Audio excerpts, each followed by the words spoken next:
Boa noite, você que está aí nos acompanhando, nossa segunda edição do nosso podcast Conversa Entre Amigos. E eu estou aqui muito bem acompanhado, como sempre, né, Valdir?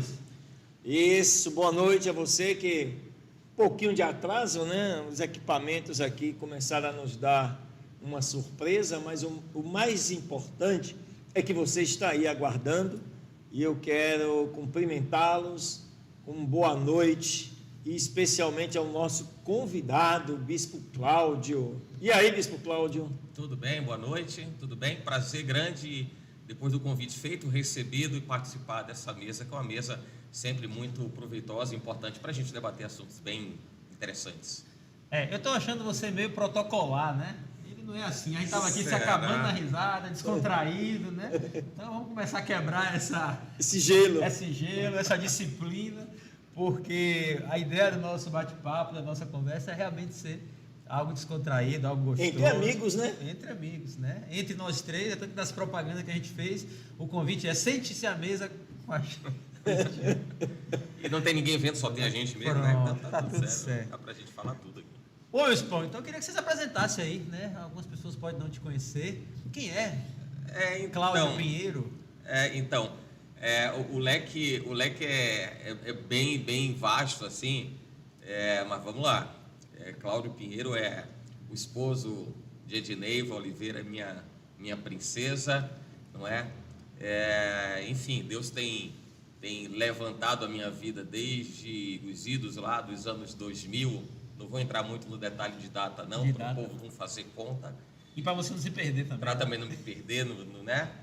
Mas é isso. E de lá para cá, a construção da vida, na realidade, minha formação, inicialmente, ela parte de um interesse pela área de exatas, né? Então, minha formação de engenharia civil, posteriormente, uma especialização em metodologia do ensino superior, não é? A vocação para ensinar, né? Para instruir, também é algo muito presente na minha vida, e se abriu aí a oportunidade da vida dentro da teologia e o mergulho, a imersão na vida em Cristo, né?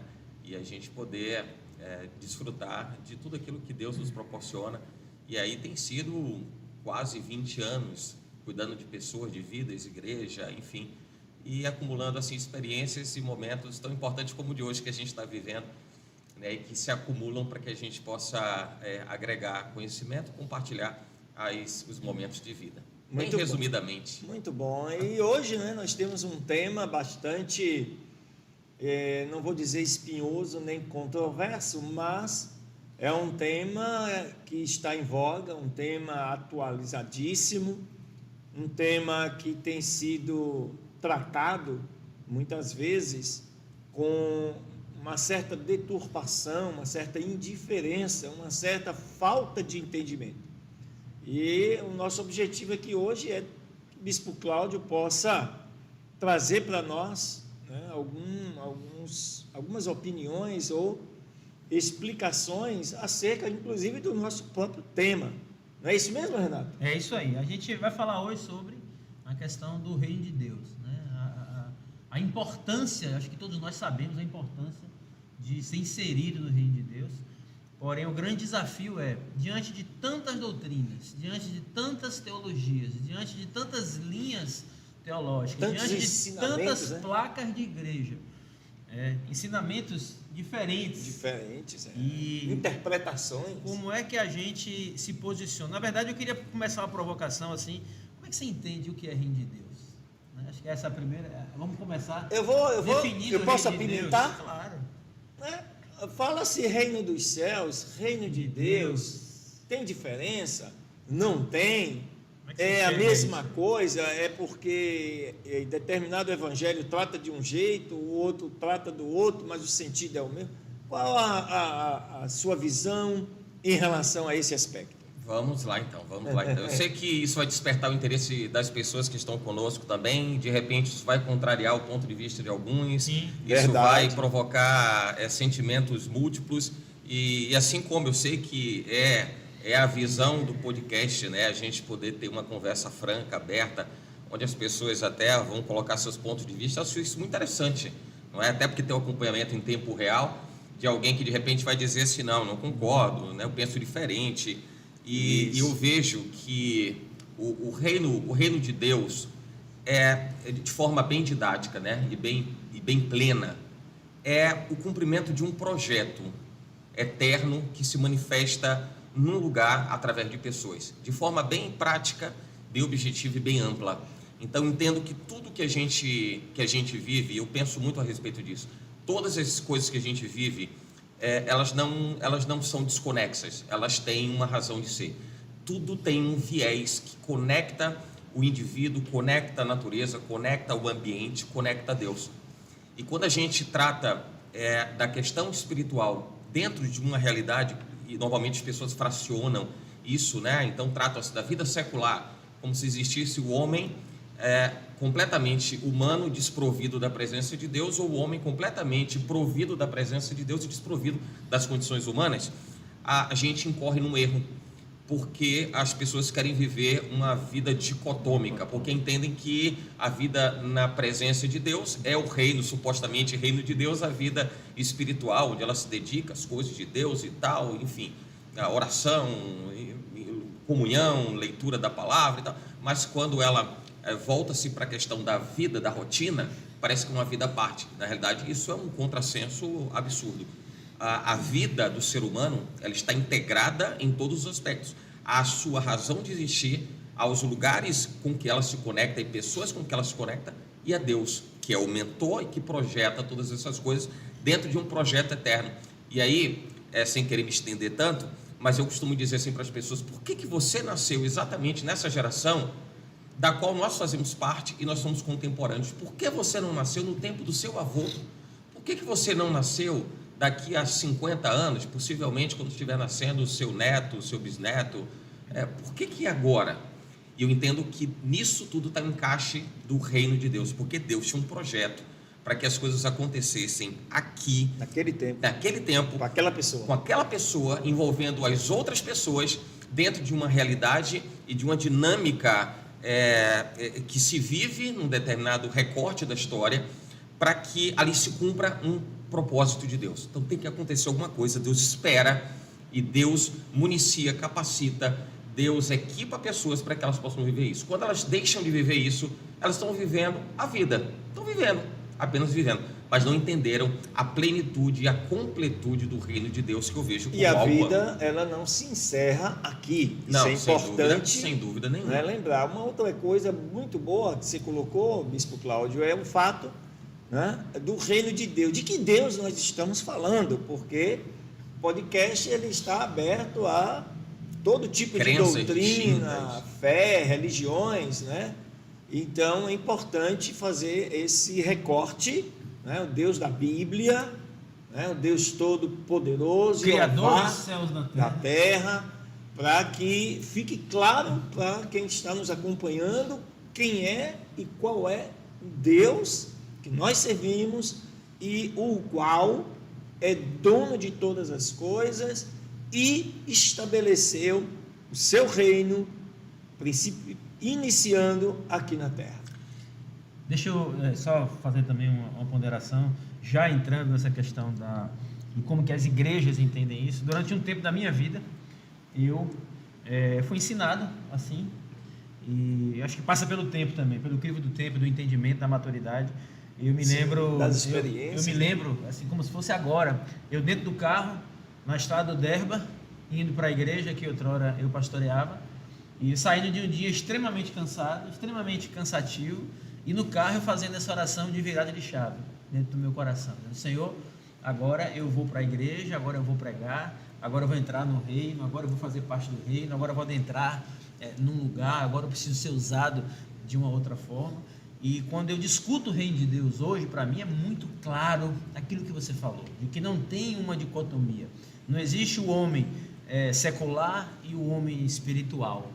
Assim como, se a gente para fazer essa mesma analogia, o homem casado, o pai, o profissional, o pastor, ele pode ter naquele momento alguma atitude que lhe seja pertinente àquela atividade. Identificável, né? E que precisa ter em alguns momentos. Com certeza. Né? Mas a amplitude, você é um ser humano. Então, quando a gente fala de reino de Deus, existe um reino de Deus, que nós estamos inseridos ali. E as igrejas, o que eu penso, e eu quero já te devolver a palavra, é que muitas vezes aquilo que nos une é uma casa, e o que deveria nos unir é uma causa.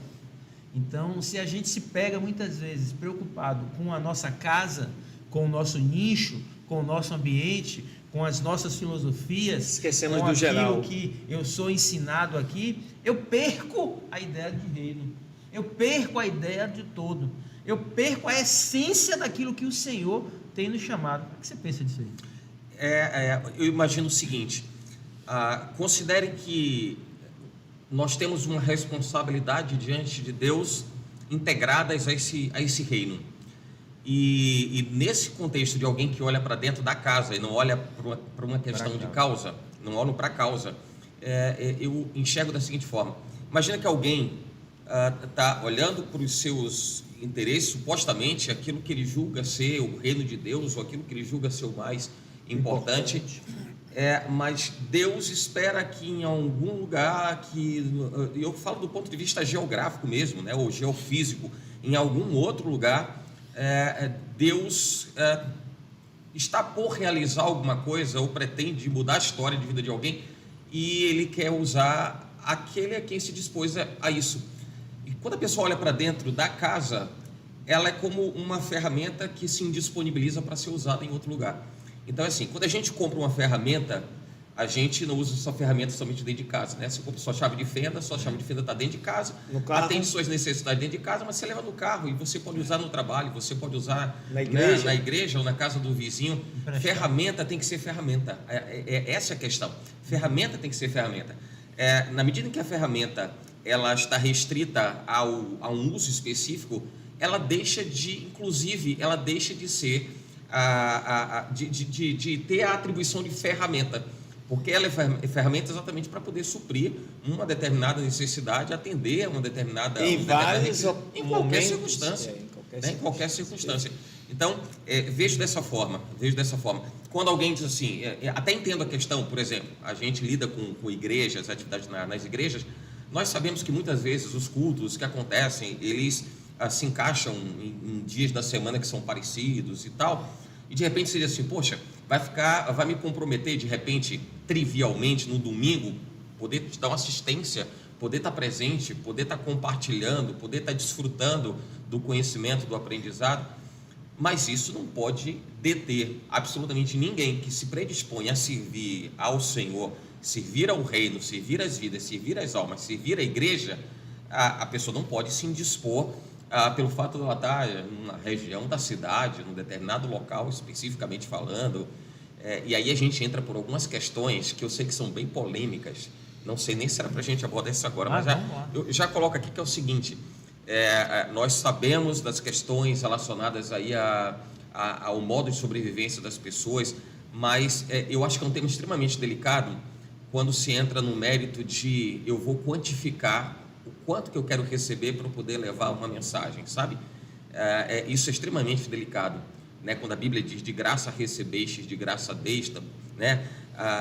Dê de graça também, a gente precisa ter uma reflexão extremamente apurada, entendendo, claro, que de repente pode ser um modo de sobrevivência da pessoa, mas em contrapartida, muitas vezes isso parece um grande contrassenso, extrapola, né? Um grande contrassenso. Então, vira uma profissão. E vira um negócio. Vira um negócio. Assim como tem igreja que é um negócio, né? Bom, aí deixa de ser para se cumprir um propósito, para se viver um negócio. A igreja literalmente CNPJ. É a grande preocupação.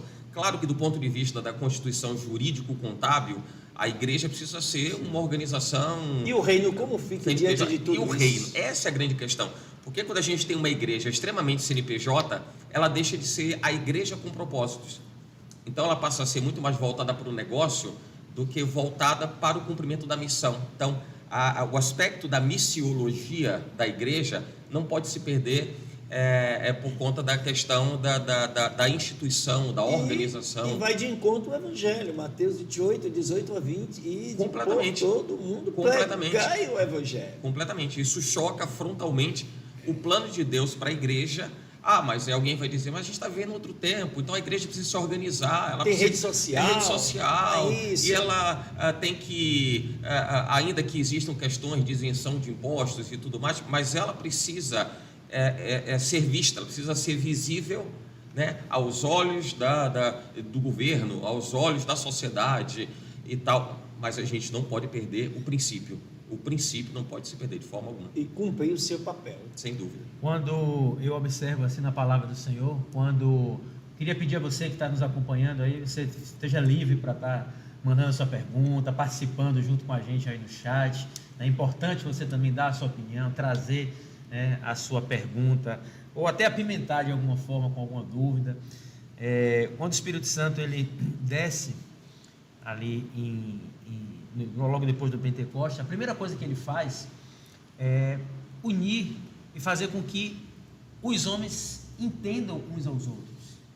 É como se naquele momento ali as pessoas não conseguissem, a minha visão espiritual desse texto, a revelação que o Senhor me traz, é como se naquele momento ali as pessoas elas não conseguissem discernir aquilo que o outro carregava, não conseguiam entender. E naquele momento que o Espírito Santo vem, o texto relata que um entendeu o outro. E aí veio o questionamento, mas você não fala determinada língua, o outro você não fala determinada língua, sim, mas a gente está compreendendo. Então essa obra redentiva do Espírito Santo foi para trazer uma unidade de entendimento, uma unidade de conhecimento, uma unidade de sabedoria. Eu acredito que esse hoje é o desafio de nós enquanto igreja, enquanto reino de Deus. É entender em que momento é que as nossas intercessões elas acontecem, e um princípio básico que a gente repete tanto: aquilo que nos une precisa ser muito maior do que aquilo que nos separa. Né? Então todos nós carregamos uma palavra da verdade, temos um Deus que é todo poderoso, mas que uma determinada forma de enxergar uma doutrina, uma forma de vestir, uma forma de falar, uma forma de celebrar a ceia, uma forma do que pode dentro da igreja, o que não pode dentro da igreja, a forma do louvor, isso não pode ser maior, isso não pode ter um peso maior. Eu estava conversando com o pastor Emerson esses dias aqui, e eu até ministrei sobre isso, de que eu não estou mais naquele momento de estar numa roda de conversa para discutir muito teologia, discutir, não, isso aqui é o certo, isso aqui é o certo. Meu irmão, Jesus é a salvação.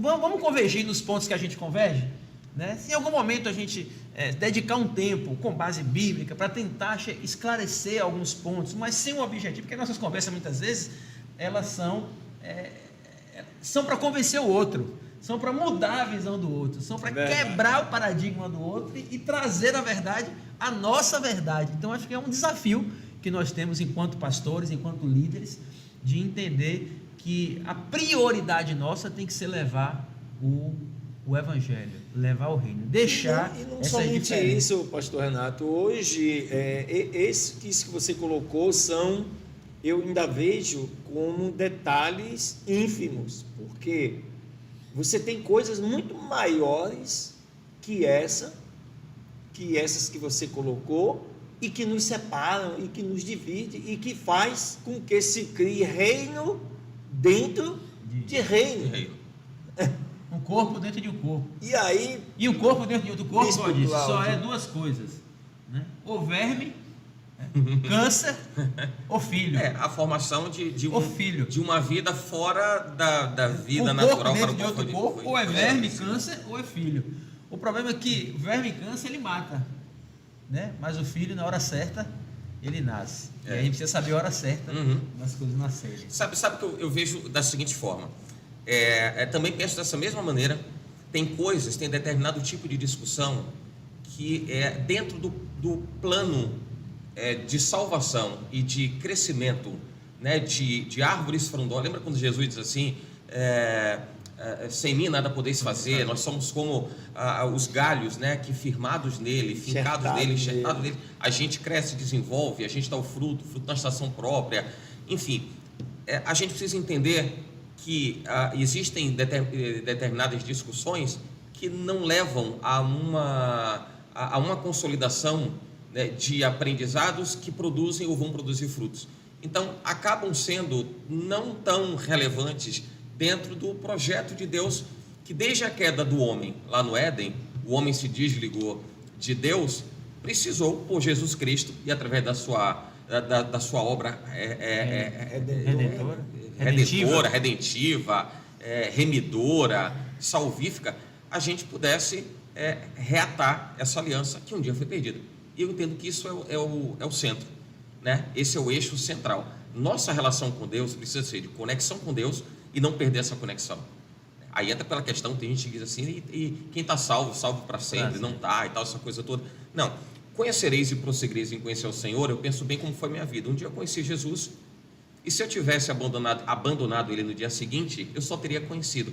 Prosseguir em conhecer ao Senhor é continuar a vida crescendo em conhecimento, né, em profundidade. É o aproveitamento da vida, o aproveitamento do tempo no aprendizado do Senhor. Então, eu penso que é dessa forma. Então, algumas discussões, entendo que elas não são necessárias, não são produtivas, não são relevantes, e eu vejo que esse realmente é um grande desafio. Quando a gente observa placas de igreja e as pessoas entrando numa questão que a gente chama de doutrina, né, a doutrina precisa ser vista com muito cuidado, porque doutrina entra muito pelo pensamento ou pela interpretação das pessoas. Até que ponto a doutrina não é meramente uma questão bem particular e bem pontual do seu ponto de vista interpretativo, porque eu vejo que a Bíblia diz o que ela quer dizer, então ela é clara, né? Se ela é clara e a gente sustenta uma fé cristã, a gente vai precisar seguir o que ela está dizendo que é para fazer. Sim. Então faço o que ela está dizendo que é para fazer. Mas tem alguma coisa que não deixa muito claro, então vai entrar pelo viés da interpretação do que eu penso, ou de literaturas transversais, para eu poder, ou histórica, para poder tentar entender, ou de alguém que escreveu, para tentar entender o que é que leva a crer que é daquele jeito, ainda que não tenha um suporte bíblico claro para te dizer com convicção que é daquele jeito. Mas essa questão de doutrina, até porque o próprio significado da palavra doutrina, que tem a ver com uma série, né, de pontos de vista que são coerentes. Eu acho isso interessante. Doutrina tem que respeitar uma coerência, né? Na medida que alguém se predispõe a viver a palavra de Deus, viver, não é, a direção das Escrituras, ela precisa ser minimamente coerente com as Escrituras. Sim, né? sim. Então, a gente entra na seguinte questão: por que, se é necessário haver uma coerência, por que há uma divergência tão grande entre denominações? Porque cada uma tem a sua doutrina. Mas peraí, se a referência é a Bíblia, a gente deveria estar muito mais próximos do que distanciados, mesmo cada um defendendo um ponto de vista supostamente sendo levado a pensar de um determinado jeito, mas estaríamos próximos, porque a gente tem um parâmetro central referenciado nas Escrituras. Eu ainda vou pior, Bispo Cláudio. Com tantas versões bíblicas, perceba que as doutrinas hoje começaram a impor até as versões bíblicas. Hoje você tem um arsenal de Bíblia, de versões, com todos os tipos de doutrinas existentes. E aí, como a gente pode resolver uma questão como essa? Além disso, existem aquelas situações onde se prega muito, mas se vive pouco, né? E a Bíblia é bem clara: você precisa viver o que você prega. Esse é o maior exemplo. E aí vem uma pergunta que entendo dentro do nosso tema muito interessante: como poder reagir a tudo isso, ou pelo menos buscar unificar o que o pastor Renato colocou agora, né? Lá no Pentecostes, na unificação das línguas, que ali para mim é também não somente a questão da língua, mas o entendimento, que não importa... Sobretudo o entendimento, na verdade. Isso, não importa quem você é, de onde você veio, importa é que eu consigo te entender, você consegue me entender.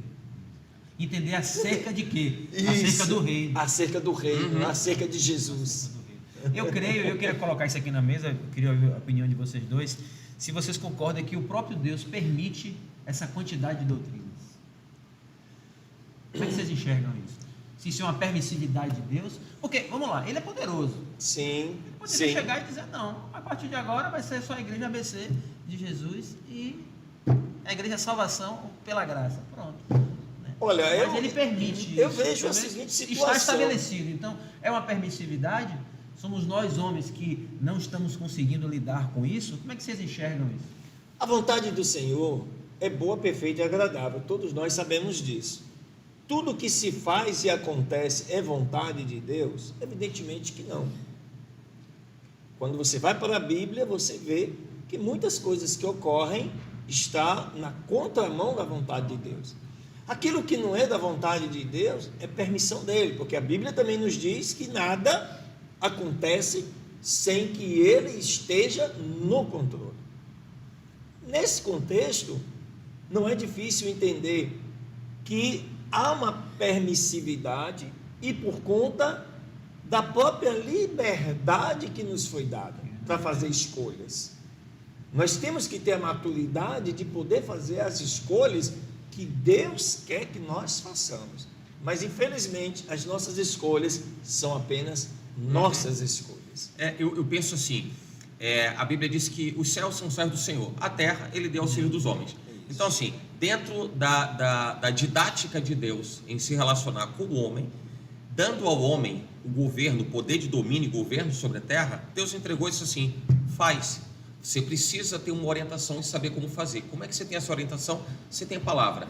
Você tem a palavra. Me lembro uma passagem na Bíblia que os discípulos estavam questionando a questão de ser lavado, de ser limpo, de ser santo. E Jesus foi taxativo e disse: você é limpo pela palavra. Então isso precisa. Se você tem que... enfático, né? Então ele foi certeiro. Se você quer viver uma vida dentro daquilo que Deus espera que você viva, siga a recomendação que ele instrui. Agora, você tem liberdade de viver do seu jeito, tanto que, e isso não significa dizer, quando a gente fala da permissividade, porque às vezes fica parecendo que Deus está dando aval. O sujeito quer viver de qualquer... Não está dando aval, ele não está dizendo, pô, bonitinho, você escolheu, viva do seu jeito. Não é isso. Não é isso, cada um, com certeza. até porque cada um precisa responder pela sua própria vida. E vai responder. E vai responder pela sua vida. Agora, veja quando Paulo ele fala, capítulo 3 de 2 Coríntios, ele diz assim: já é sabido, já é notório que vós sois a carta escrita e manifesta e revelada aos homens. Então, Deus escreveu. Eu penso dessa forma, assim, claramente. E esse entendimento é entendimento de alguns anos para cá. Quando a gente começa a falar dessa questão de transição, né, de maturidade, essa coisa toda, a gente vai começa a abrir entendimento para perceber aquilo que Deus fez e projetou, como está declarado lá pelo profeta Jeremias, antes estivesse no ventre da sua mãe, né, já havia gerado tal, né, enfim, a gente percebe que Deus já comissionou cada pessoa para viver aquilo que ele espera que a gente viva. É mais ou menos assim. Eu vou puxar bem para uma área de trabalho, que a gente lida muito com números, né, área de exatas e tal, e gráficos principalmente. Então você tem um gráfico e você começa a observar algumas ocorrências. Se essas ocorrências elas acontecem em cima do gráfico, você tem ali uma condição de ideal, uma condição perfeita. Na medida que você tem um pontinho, que costumeiramente a gente chama de ponto fora da curva, o ponto fora da curva é para dizer que aquele ponto é diferente daquilo que se espera dele, para ele responder a uma determinada equação, né? Se ele responde a uma equação, ele vai chegar a um determinado gráfico. Se ele está fora, ele supostamente precisa ser estudado. Pode ser uma anomalia, está acontecendo alguma coisa. E eu vejo que o ser humano, em relação a Deus, é exatamente isso. Não é que Deus tomou a vida do ser humano para dizer: eu vou encaixotar você, eu vou entre aspas, escravizar você para você ser aquilo que eu quero. Não é isso. Nós estamos vivendo e precisamos viver uma direção. Entendo isso. Assim como, volto a falar da ferramenta, assim como a ferramenta tem uma funcionalidade, a nossa existência tem uma razão de ser. Sim. Tem uma razão de ser. E Deus tem um propósito para cada pessoa. Deus tem um propósito para cada pessoa. Até a música diz: Deus tem um plano em cada criatura, né? Então, assim, na medida em que alguém passa a ser o ponto fora da curva, ela fugiu daquilo que Deus desejou que ela fosse, que ela vivesse. E as pessoas acham que até estão vivendo uma vida bem-sucedida, porque conseguiram um status social, uma posição financeira generosa, enfim, se realizaram, mas supostamente se realizaram, né? Eu vejo que no homem existe uma demanda espiritual que não pode ser suprida por nada que é material, nada que é, sabe, muito do natural. Existe uma demanda que só pode ser suprida nele, né? Então, entendo, e voltando para a questão de pontos de vista não tem como ser diferentes. diferente, porque o Ruach Kadosh que você recebeu, que eu recebi, que todo ser humano tem, né? O fôlego de Deus, quando ele soprou na narina do homem, Veio do Espírito. acabou, não tem para onde correr. Você pode ter tudo nesse planeta, mas se você não tiver Jesus, você continua vazio. Exatamente, Não tem nada. exatamente. É isso aí. E eu penso dessa forma. A gente fez algumas perguntas, algumas enquetes nas redes sociais. Eu quero convidar você aí, pode mandar sua pergunta. À medida que tiver, viu? Nosso back office aí, Daniel, tiver alguma pergunta, alguma instrução que você queira também trazer aí, pode ficar à vontade. E a gente fez uma pergunta lá, se você já foi, em algum momento, sofreu algum tipo de preconceito, né, por uma placa de igreja, por fazer parte de alguma igreja, e como é a sua relação de amizade com pessoas de religiões diferentes. E as respostas, assim, foram algo que surpreendeu, quer dizer, surpreendeu, a gente já sabe, mas algo que testificou, a palavra é essa, aquilo que a gente acredita, de que as pessoas realmente elas são rotuladas muitas vezes pelas suas religiões, né? Sim, sim. E a gente dentro do meio cristão é muito comum dizer assim, eu sou de uma religião, eu passo na rua e, por exemplo, eu dou a paz do Senhor, né? Mas a outra igreja não dá a paz do Senhor. Aí o cara olha, parece que ele está falando até com extraterrestre. O que é que eu vou responder? Né? Eu vou dizer oi, olá, boa noite, boa tarde, eu tenho que dizer a paz, aí outros vêm shalom. Então a gente chega em algum lugar e diz assim, aqui é o quê? Aqui é a paz do Senhor, aqui é shalom, aqui é boa noite, aqui é o quê? Então, as pessoas são sim perseguidas, elas são sim vítimas de preconceito por causa das suas religiões. Aqui a gente pode agora ampliar, não só religiões cristãs, que a gente considera cristã. A gente vê as grandes guerras no mundo, tem um pano de Cunho fundo religioso. a religião. Com certeza. Eu penso que o homem não sabe lidar muito bem com essa diferença. E o grande desafio para nós, nesse tempo, é receber um espírito de conciliação, de entendimento, né? Só assim a gente vai cessar guerras, só assim a gente vai cessar discórdia, só assim a gente vai cessar intrigas, só assim a gente vai cessar essa separação. E a religião, se a gente parar para olhar em determinado momento assim, a gente cria muros. E esses muros que deveriam nos proteger em algum momento, eles nos separam. Então, volta de novo a pergunta para a mesa. O que é que nós, enquanto cristãos, o que é que nós, enquanto líderes, o que é que nós, enquanto pessoas que representam pessoas, que ensinam a pessoas, que influenciam diretamente pessoas, qual o recado que nós podemos dar acerca dessa visão, dizendo assim, cara, nós podemos ser diferentes, nós somos diferentes, diferentes em muitas coisas, em modo de vestir, diferente em gosto alimentar, e podemos ser diferentes na forma como enxergamos o Evangelho. Isso passa pela interpretação bíblica.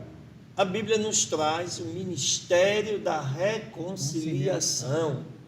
O problema é que as igrejas interpretam que o ministério da reconciliação é só com Deus. É uma via de mão dupla.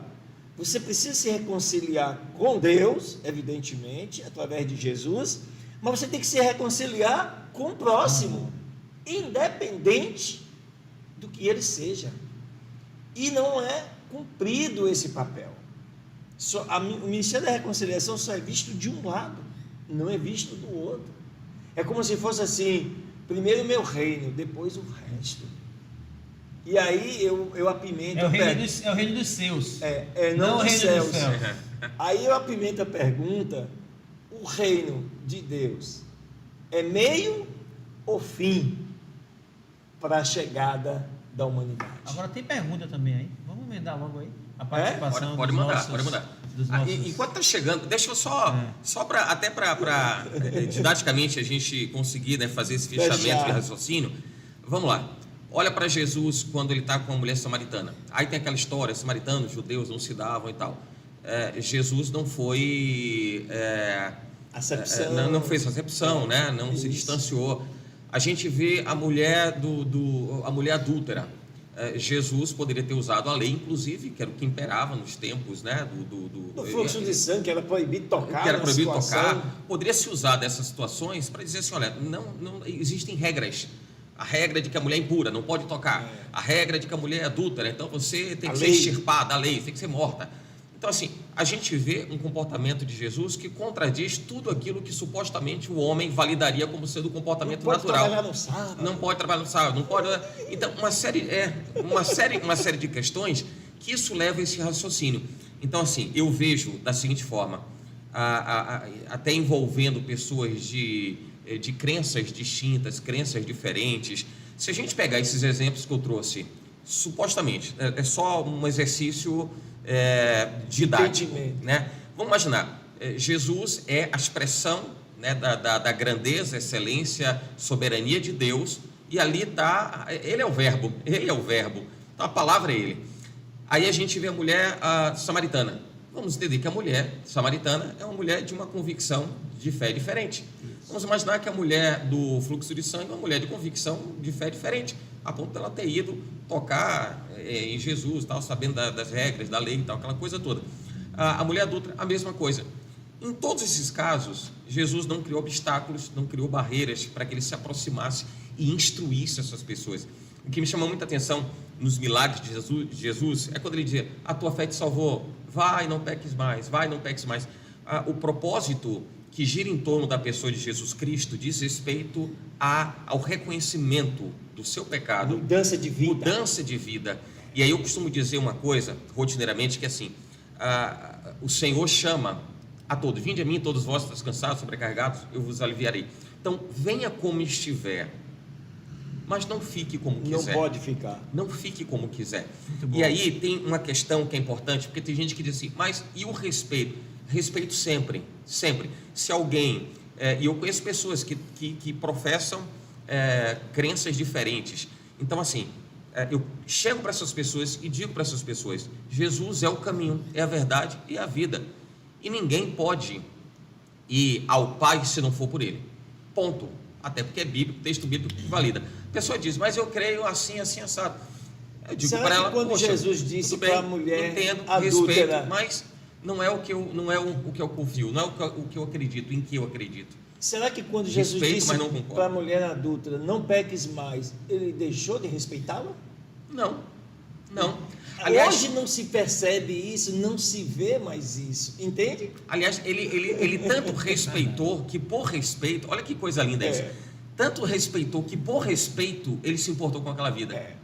Porque qual seria assim, entendendo as coisas do mundo que a gente vive hoje, qual seria a preocupação de alguém com uma outra que eu nem conheço? Não é bem assim? Não conheço, vou viver a minha vida e ela vai viver a vida dela. Não, Jesus se preocupa com aquela vida. Jesus se preocupa com aquela vida. O ministério pastoral de Jesus Cristo, ele está tão difundido, né, dos seus 30 aos 33 anos, né, o seu período ministerial, mas está tão difundido, está tão claro, que mesmo em práticas que supostamente não eram práticas dentro de um rito, dentro de uma liturgia, ele está sendo pastor. E nesse momento ele está sendo pastor, né? Ele está sendo pastor. E Bispo Cláudio, eu fico olhando o conceito de respeito bíblico e o que se tem como respeito hoje. Hoje só é entendido a existência de respeito quando você faz o que você quer e eu tenho que aceitar. Passa por uma aceitação, na verdade. Não é exatamente. Não. Você tem que aceitar como eu sou. Isso não é respeito. Uhum. O conceito vai mais além do que isso. Claro. Mas vamos às perguntas, né? Tem coisa aí? Tem. Manda ver. Fabiano de Souza falou aqui que gostaria de propor uma provocação aos amados. Toda a vontade de Deus, quando a salvação foi concluída em Jesus, ou ele não conseguiu completar a obra do Pai? Não consegui entender tudo. Não entendi a pergunta. Se a salvação de Jesus ela foi concluída, se a salvação foi completa foi completa por Jesus ou não? Certo. Para nós é muito claro isso. A Bíblia, por si só, ela traz como uma figura redentiva, né, a figura de Jesus. Então, a salvação obra de em Jesus, ela é completa, porém, nós que aceitamos a Jesus, precisamos entender uma coisa, a Bíblia é bem clara: aquele que perseverar até o fim, receberá a sua recompensa, a coroa da vida. Porque aí entra uma questão doutrinária, né? Uma vez que o sacrifício de Jesus em si próprio conclui a salvação. Então, uma vez que eu recebo Jesus, eu estou salvo e salvo para sempre? Não sei se esse Eu acho que não foi seria esse o objetivo, o sentido. Eu acho que não. Né? É o Fabiano, não é isso? Fabiano. Mas assim, é preciso ficar claro: em Jesus, sem Jesus não há salvação. Em Jesus está a salvação. Eu entendi a pergunta, acho que exatamente como o Renato tinha falado aqui. Se Jesus realizou, não é, a obra redentiva em Jesus está completa. Sim. Então, para mim fica muito claro, sobretudo quando Jesus, na cruz, ele diz: Pai, está consumado. Está consumado. Está muito claro, ele está dizendo Verdade. assim: cumpri, o que era para ser feito, está feito. Está feito. Agora tem uma coisa que, pegando essa pergunta, que a gente pode avançar um pouquinho mais, que eu tenho, o Senhor me deu essa visão e eu tenho ministrado isso na igreja, que para muitos crentes, o que eles mais querem na vida é a salvação. Ou seja, entrei numa igreja, confessei Jesus como Senhor e Salvador, já estou salvo, pronto, cruzei meus braços, não preciso fazer mais absolutamente Mas nada. é o que eu acabei de falar. Né? Mas, Então, mas não ligada ela a uma não acaba continuidade aí. de salvação, mas ligada a você ter uma vida mesmo, não proselitista, né, de sair querendo mudar todo mundo, mas uma continuidade. Nem Então a salvação, apologética, para né? mim, fala sobre uma porta de entrada e não sobre uma porta de chegada. Então a salvação é um lugar onde a gente chega e a partir dali se abre um novo caminho, se abre novas oportunidades enquanto se viver. do reino de Deus. Uhum. Sim. Enquanto se viver. É exatamente dessa forma que eu penso. O processo, a vida em si, a vida como um todo, ela expressa todo o cumprimento do projeto salvífico. Não é estático, não é absoluto, né? Não é absoluto. Então, aquele momento fica parecendo até que salvação gera uma carteirinha, né? Tem uma coisa que as pessoas dão uma carteirinha, então salvo. Então, aceitou Jesus, carteirinha de salvo. A pessoa vive uma vida dissoluta, vive do jeito que quer. Não é isso. A porta se abre quando você conhece. Jesus diz: eu sou a porta, né? Aquele que entrar por mim entrará, sairá, achará pastagens. A gente entra por ele e a gente compreende todas as coisas que estão relacionadas à minha existência, ao plano de Deus, o que tem dele em mim, o que tem meu nele. Que relação simbiótica é essa de Deus com o homem, para que isso se complete na eternidade. Tem mais coisa aí, vamos lá. Carne em botelho. A placa da igreja atrapalha ou não a doutrina de Cristo? Eu acho que placa de igreja é tão bom, tão bonito, que fica do lado de fora tomando sol e chuva. A minha fala é essa. Eu entendo assim, eu entendo que a placa da igreja, ela precisa dizer muito mais respeito, precisa dizer muito mais respeito à sua posição humana, né, do que diz respeito a jurídico, contábil, a existência física, né, do que propriamente ela transparecer quais são as suas convicções, né, os seus fundamentos. Então, assim, tem gente que acha que é pelo nome, e entendo até que a questão do nome, por exemplo, nas igrejas tem mensagens. Tem mensagens. Subliminar, né? Mas tem. E que querem dizer alguma coisa, então tem um sentido. Tem um sentido, não deixa de ter. Eu acho, talvez, pela pergunta dela, talvez tenha uma relação com a placa em si e os paradigmas que se erigem, que se levantam. Combinam, estão encaixando com a verdadeira mensagem do Evangelho, né? Então a questão de placa, e aí a gente entra naquela questão do negócio enquanto a minha forma de ver e a essência enfim, a essência das Escrituras, né? O que a Bíblia diz? A Bíblia diz o que ela quer dizer. E a placa da igreja às vezes acaba sendo muito mais a cara da pessoa, do líder, ou a cara do presidente, e ela precisa ter a cara de Cristo. Eu acho que essa é a grande questão. Se a placa da igreja fizer com que a igreja tenha mais a cara do líder do que a cara de Cristo, É maior do que Cristo. Aí a gente E precisa ver. muitas vezes a placa nada mais é do que um símbolo do CNPJ. Sim, sim. Muitas vezes. Sim, posso falar da questão do nome e tal, eu vou ficar à vontade, porque eu vou falar lá da igreja, que é a Comunidade Profética Árvore da Vida. Como que nasceu isso? A gente colocou isso diante de Deus e a gente queria, primeiramente, ter uma referência no nome que pudesse falar de Jesus de alguma forma. Então, a relação da palavra e tal, então, a relação com o nome Árvore da Vida tem uma ligação diretamente com isso. De alguma maneira, um nome que conecte, né? Árvore da Vida, a Jesus, projeto de salvação, a comunidade, porque são pessoas que se juntam. E é reino. Tem algo em comum. Tem algo em Comunidade é comum, reino. e é reino. Então, comunidade profética, aí é interessante, porque tem gente que diz assim, vai ser interessante, porque tem gente que está acompanhando aqui e vai perceber. Tem gente que diz assim, por que é profética? Está nos tempos aí de Jeremias, né, de Daniel, Dos profetas. que vai dizer, é assim, Não está na graça? é esse que te digo, e vai ser dessa forma e tal. Não é isso.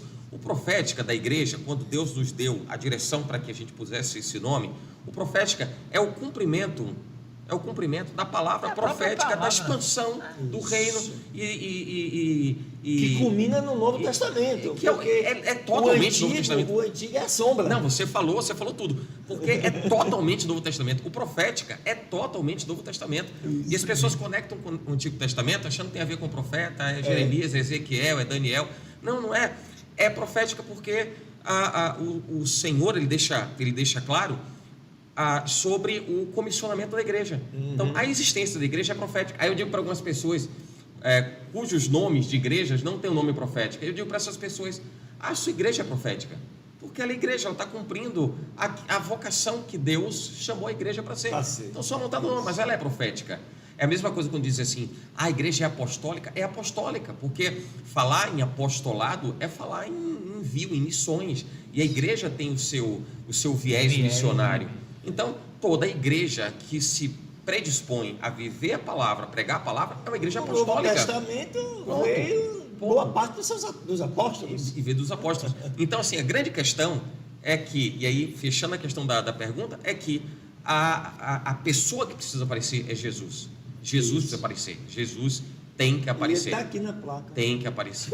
E ele está aqui. Literalmente. Literalmente. Tem uma sobre essa questão ainda das placas, eu queria propor uma análise aqui nossa, e isso é muito profundo para mim, porque se a gente voltar para o princípio da igreja primitiva, Jesus não criou igreja. Ele não estabeleceu uma placa. Então, quando se começou a igreja primitiva, a movimentação do Espírito Santo, as conversões, a expansão do Evangelho através de Paulo, através de todos os discípulos que iam plantando, semeando a igreja, naquele momento iam se estabelecendo, digamos assim, verdades que estavam coerentes com as práticas de vida daquelas pessoas. E de repente chegou alguém e disse assim, não, eu entendo diferente. Aí surge um movimento chamado protestantismo, ou seja, alguém que protesta contra algo que você carrega, contra algo que você entende. Então, eu me preocupo muito com essa quantidade de placas de igreja e acabo entrando nesse sistema porque não tem como a gente estar fora disso, não dá para você abrir uma estrutura e dizer sem nome, não dá, né? Mas nós quando abrimos a Ruiós, sentimos de Deus essa movimentação, né? Aí as pessoas me perguntam, mas é o quê? É batista?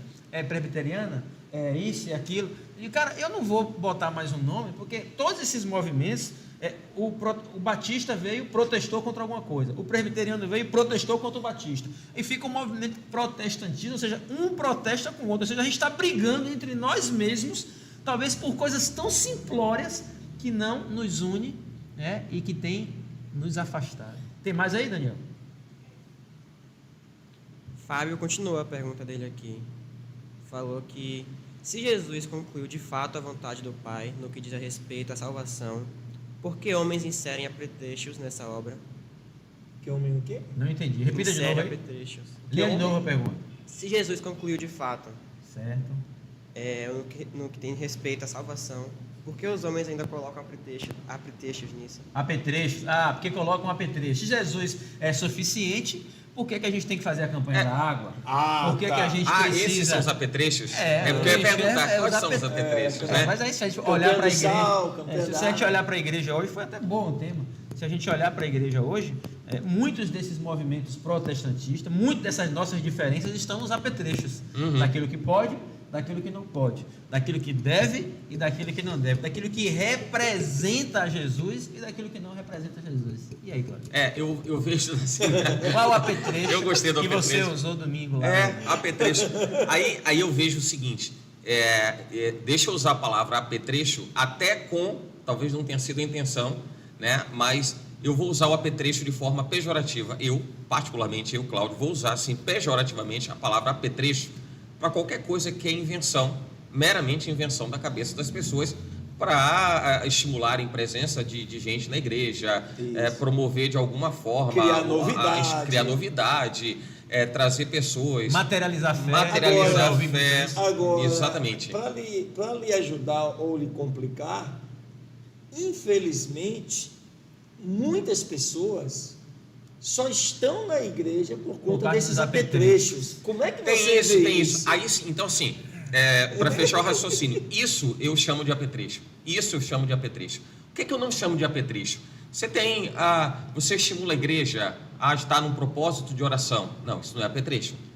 Isso diz respeito a uma jornada de crescimento, de profundidade. A jejum. Né? Jejum de Daniel, muito comum as pessoas fazerem. É algo que a Bíblia retrata. Aconteceu, existiu, intercessão. Vai ter um movimento na igreja de adoração. Então, vai ter alguém tocando, vai ser um momento de louvor, de adoração. Isso não é apetrecho. Isso definitivamente não é apetrecho.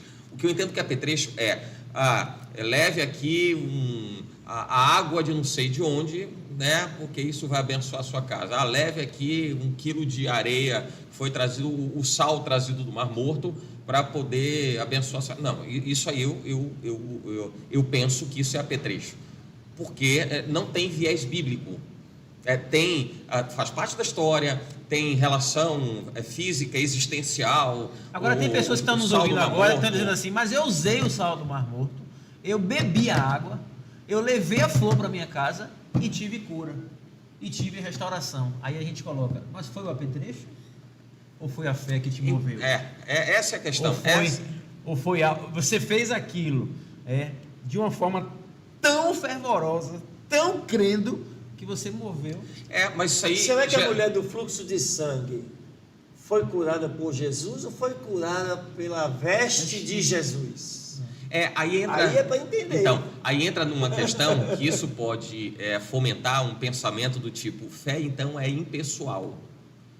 O fé você não aloca na pessoa, porque a gente fala da fé em Deus, da fé em Cristo. Então, se alguém foi curado tomando o negócio do sal e tal, foi curado, ela vai chegar à conclusão de que não precisei então acreditar em Jesus, eu precisei usar aquilo que chamam de fé de alguma forma para poder obter um resultado, mas não era a fé na pessoa. Então levaria alguém a pensar assim, não preciso crer em Deus, eu preciso me movimentar de tal forma que isso possa encaixar com aquilo que se chama de fé, mas não ligado a uma pessoa.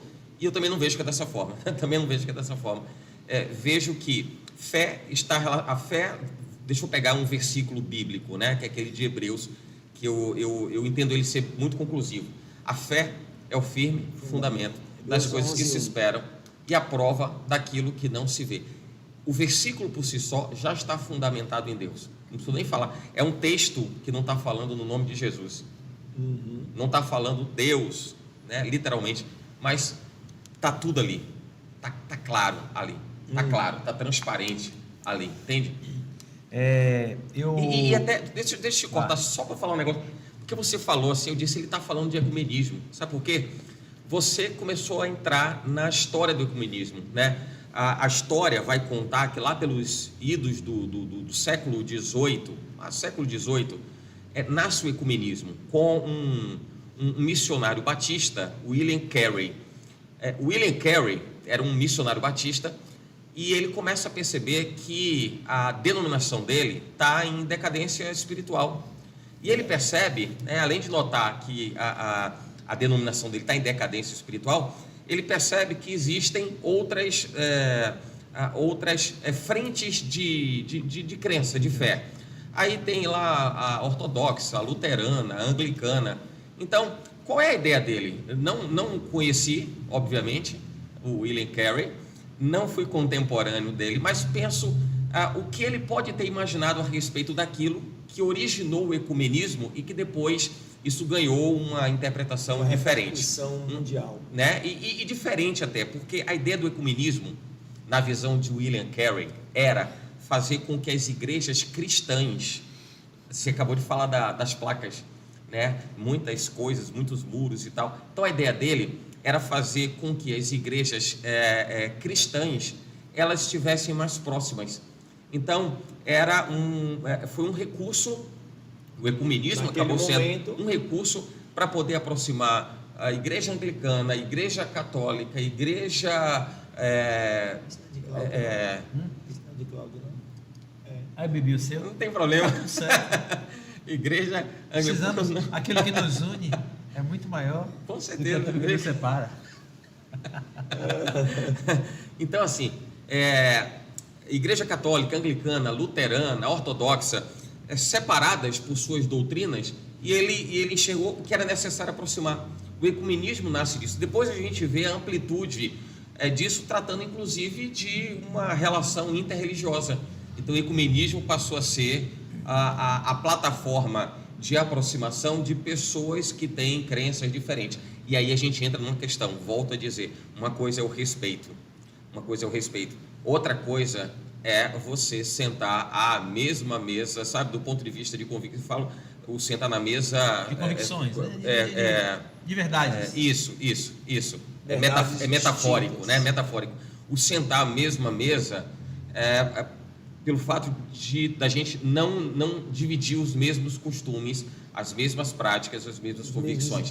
E eu digo isso com conhecimento de causa, porque eu tive uma experiência uns anos atrás, e eu confesso, estou falando isso publicamente, se tiver vinheta de breaking news, é agora, sim. Né? É agora, porque isso eu compartilhei com poucas pessoas, estou tornando isso público agora, aqui no podcast, que vai ficar aí para a vida toda, para quem assistir. E uma coisa que me deixou extremamente desconfortável, posso dizer isso, embora tenha sido há uns anos atrás, e talvez a maturidade diferente, tal, mas me deixou extremamente desconfortável, foi participar de um evento para representar uma determinada denominação, representar essa denominação, né, como a igreja cristã ou o cristianismo, mas num evento ecumênico, dentro desse ecumenismo que se entende nos dias de hoje, onde se junta todo mundo, tá? Junta todo mundo. Então, assim, onde é que foi desconfortável? Desconfortável estar perto da pessoa, do lado da pessoa? Não é isso. Porque a gente volta a tocar naquele assunto de que a gente precisa estar perto. Jesus não fez acepção de pessoas, esteve perto e tal. Mas você, dentro de uma liturgia de evento, você precisar cumprir o protocolo do outro, né, do outro, estar presente, aquilo foi extremamente desconfortável. Não precisei fazer nada que eu não fosse, que eu tivesse de ser obrigado a fazer, obviamente que não fiz, mas o fato de que a fala geral era de aceitação para tudo aquilo que estava sendo proposto, né, e que supostamente você teria que balançar a cabeça e dizer eu concordo, já que estava ali, já que está ali, eu também não fiz, mas há o desconforto, né? Então, o assim, desconforto é exatamente o fato de você não ter feito. Exatamente. Então, assim, a gente precisa ver essa questão de ecumenismo, porque, repito, o venha como estiver é uma coisa, o viva como quiser, eu entendo que é outra.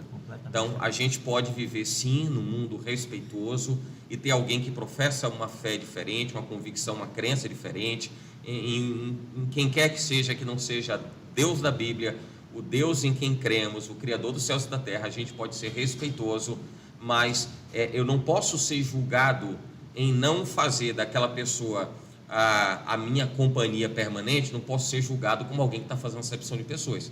Isso é fato. Se tem uma coisa que existe na vida das pessoas, isso é muito humano, Mas a né? Bíblia só para lembrar a Bíblia, andarão dois juntos? Exatamente. Se não estiverem de Até acordo, para validar a minha convicção nas Escrituras, que diz exatamente isso, poderão andar dois juntos se não estiverem de acordo, até para validar as Escrituras, não tem como estar, né? Não tem como estar. E eu estava falando que é muito da questão do homem, do ser humano. O ser humano é assim, o que te assemelha te aproxima. O que te assemelha te aproxima. Então, assim, eu costumo falar assim, principalmente pela questão da área de exatas. Na área de exatas, a gente sabe que, por exemplo, um polo negativo, um polo positivo, né? Que os diferentes se atraem. Né? Na área de humanas, não são os diferentes que se atraem, são os iguais que se atraem. Por uma questão de identificação. É por isso que a gente se aproxima de Deus, é a identidade. Os diferentes não se atraem, apenas se tomar completam. Por favor, não bebe. Viu? Não se atraem, apenas se completam. O Bispo Cláudio falou sobre a questão de se sentir confortável, e aqui eu quero trazer um pouquinho da descontração também, porque eu tenho a minha referência que eu tenho. Agora a gente não sabe quem é. Agora é. Eu tenho você como referência de uma pessoa alegre, feliz, viu? Não, eu sou meu mesmo. amigo, Bispo. E eu me lembrei agora, você falando assim, eu me transportei para uma cena. Meus pais, eles professam uma fé católica, e todo final de ano lá em casa, minha mãe é famosa na família por, também nunca falei isso público não, né? Vai estar aí agora no podcast, por fazer... Hoje é o dia. Hoje é o dia. Hoje é o dia. De fazer cerimônias, de fazer, não quero usar a palavra rituais não, para não ficar pesado, mas fazer uma celebração assim no Natal, né? E algumas vezes eu já passei Natal com ela. E um dia, a gente conversava com o Renata isso, né? O que é que minha mãe vai fazer dessa vez, para ver de que forma que a gente vai, em algum momento, se... E um dia ela fez um negócio muito interessante. Ela pegou um boneco, né? Não quero chamar boneco não, para não... Uma imagem.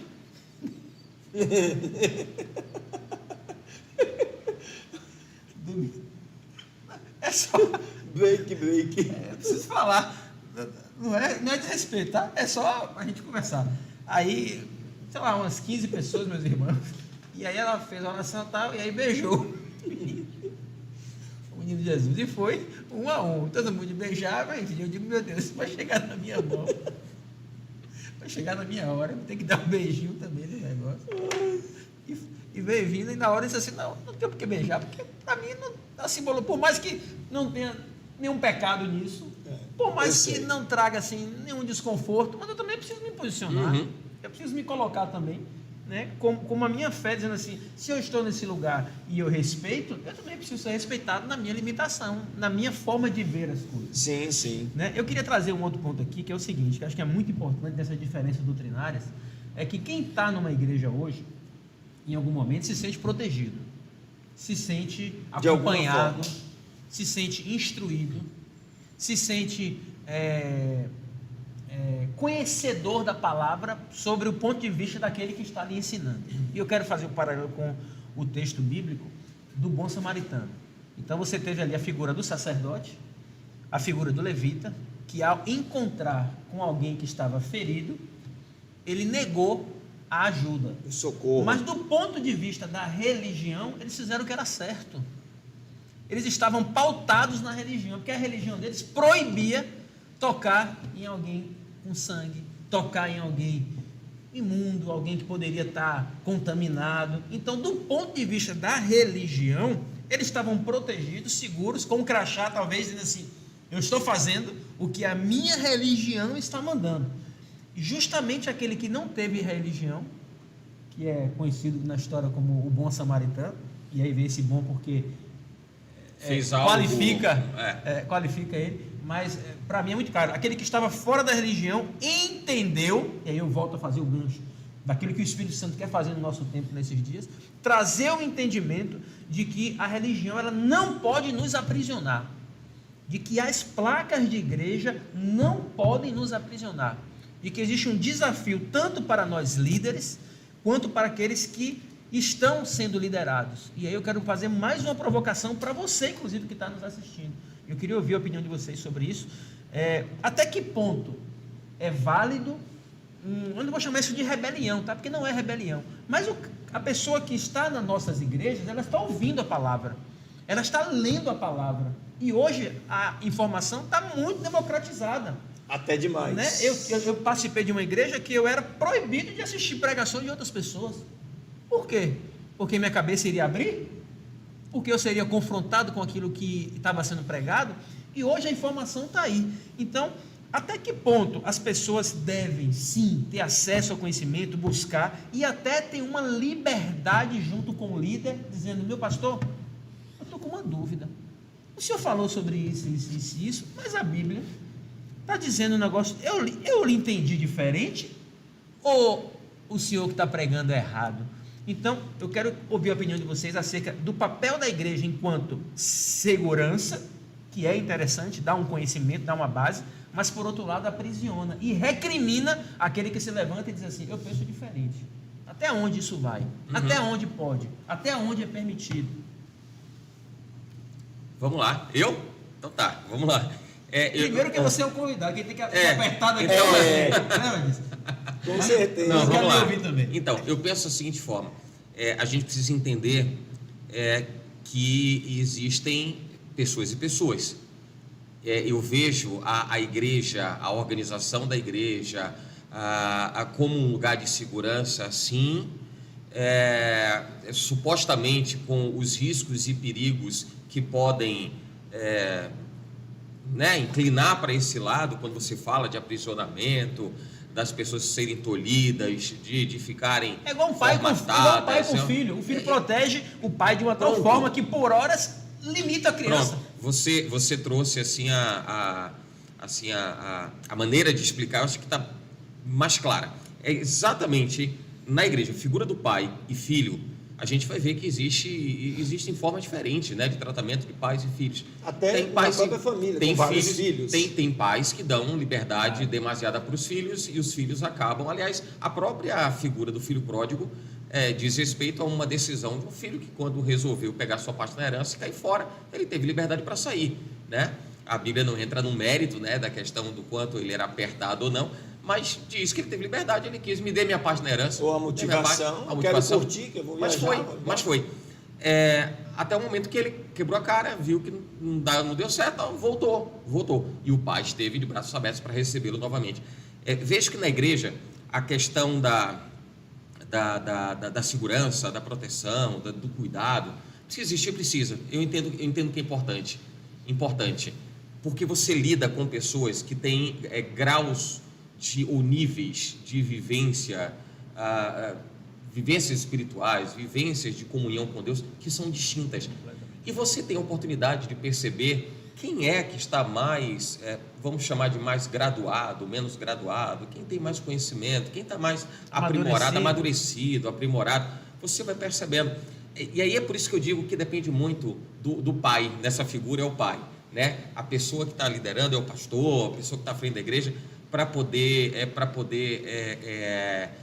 graduar isso, né? Para poder definir a forma como lidar com essas coisas. Claro que eu sou completamente contra qualquer tipo de ação que venha tolher alguém, né? Lá na igreja, por exemplo, a gente tem 2 jovens, eles assim, frequentemente, se estiver assistindo aí, eles vão confirmar, né? Frequentemente, depois dos cultos, eu sou colocado no paredão, tipo assim, diz aí, por que isso?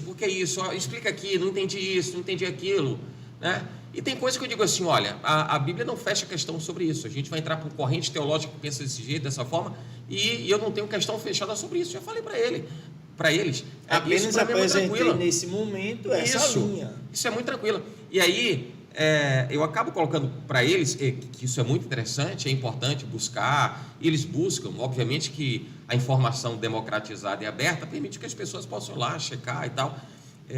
Claro que a gente demonstra a nossa preocupação, a nossa atenção com as pessoas, para elas não estarem, se quiserem aventurar, podem aventurar, não tem problema nenhum, cada um tem suas experiências de vida, mas é claro, como um pai, a gente se preocupa com o tipo de busca, né? Qual tipo, para onde você está andando, é mais ou menos assim, né? Você está indo para onde? Está indo com responsabilidade?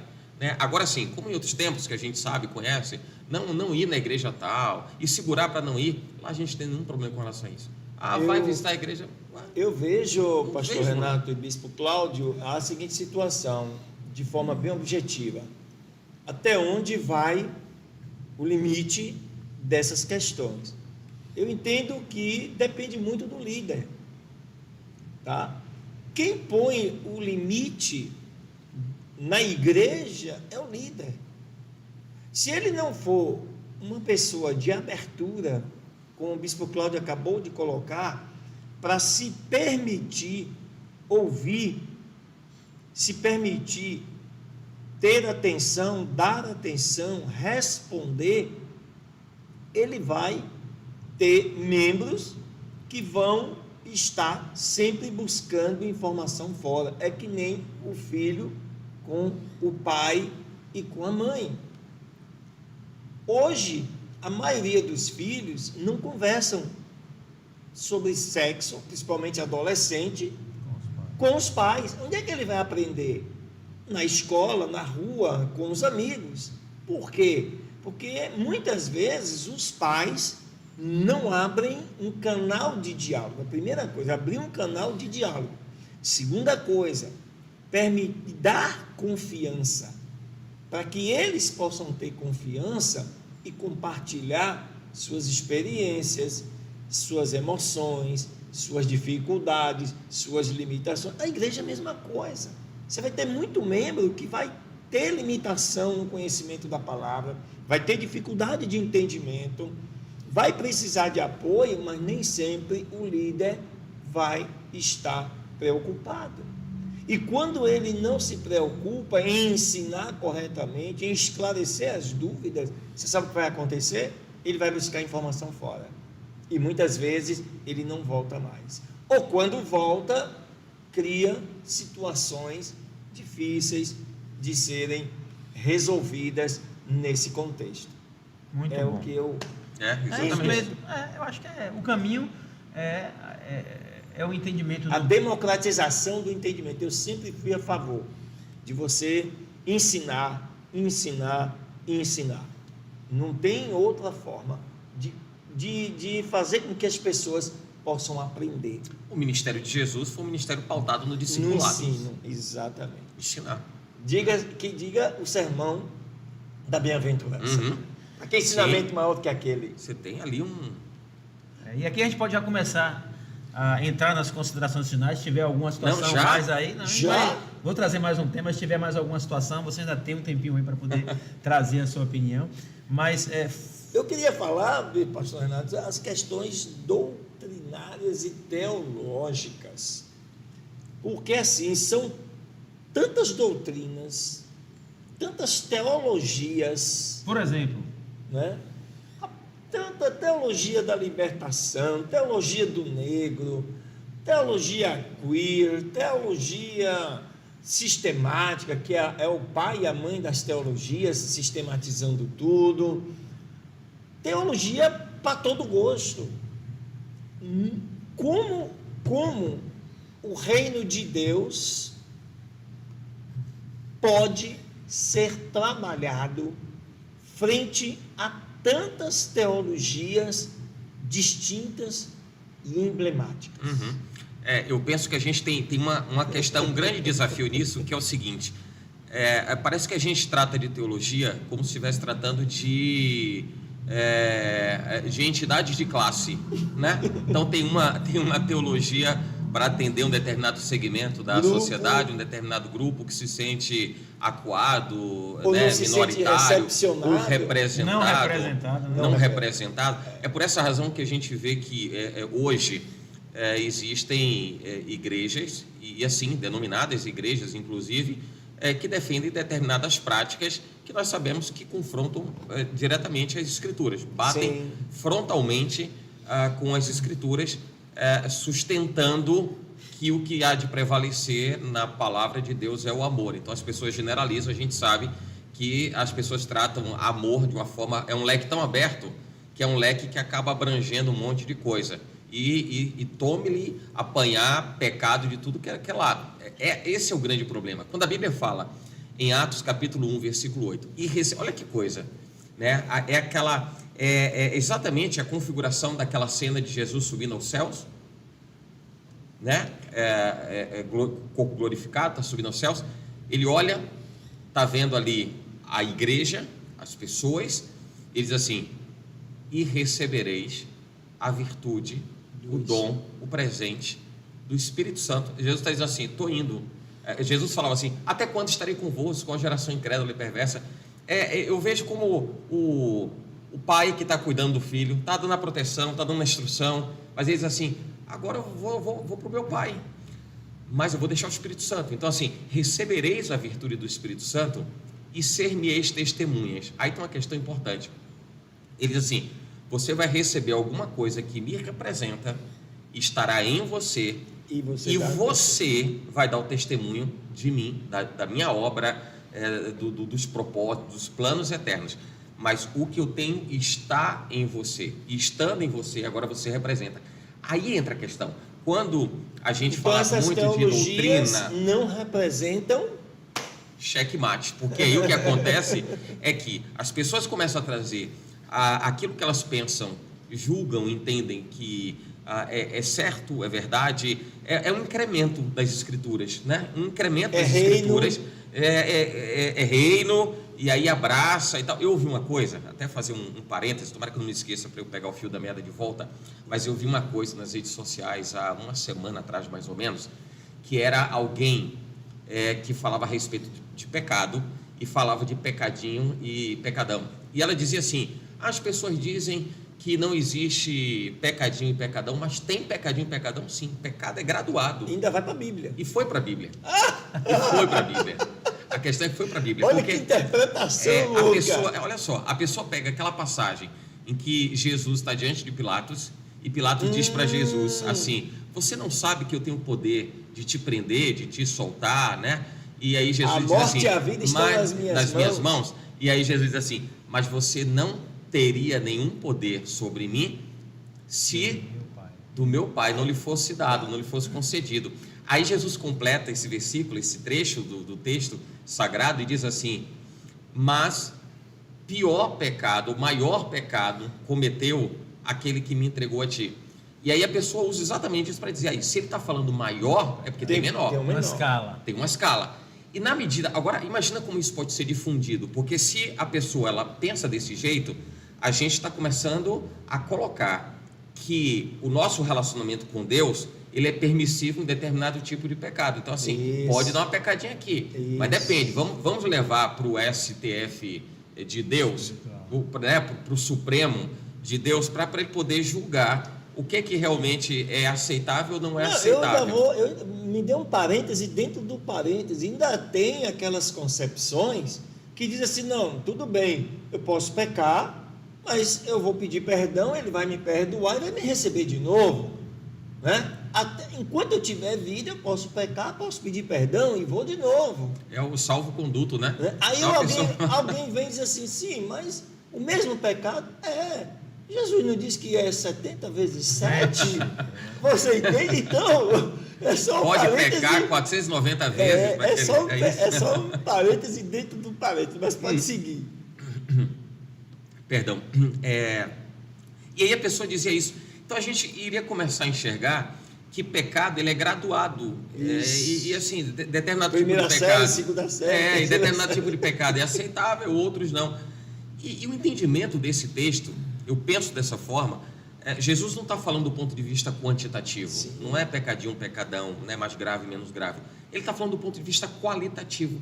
O que ele quer dizer? Ele está ali diante de Pilatos. Pilatos vivia aquela realidade de conhecer o Salvador, o Messias, ouvir Jesus. Ele vivia ali do lado de Jesus, de andando, vendo milagres. Não conhecia. Não. Então, quando a Bíblia diz assim... Nem a lei judaica ele tinha todo esse conhecimento. Nem isso. E quando a Bíblia diz que Deus espera para ter misericórdia, é porque Deus espera que o mais miserável, né, dos homens desprovidos da oportunidade de conhecerem o plano salvífico e de relacionamento profundo com Deus, é para todos. Isso é para todos. E o maior pecado ali era porque quem queria a morte de Jesus conhecia o quê? A lei. Uhum. Conhecia quem? Os profetas. Isso. Conhecia o quê? A promessa.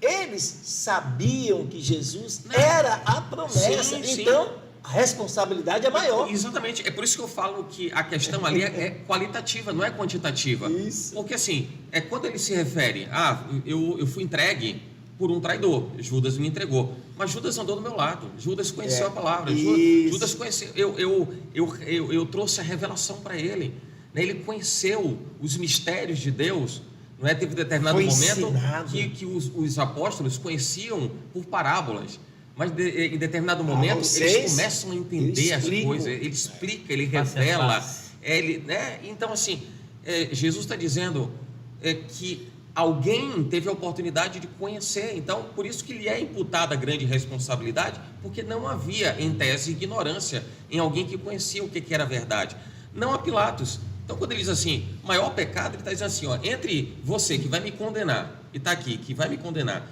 e quem me entregou cometeu o maior pecado porque andou do meu lado. Então sabe quem eu sou. Sabe quem eu sou, sabe quem eu sou, e me entregou.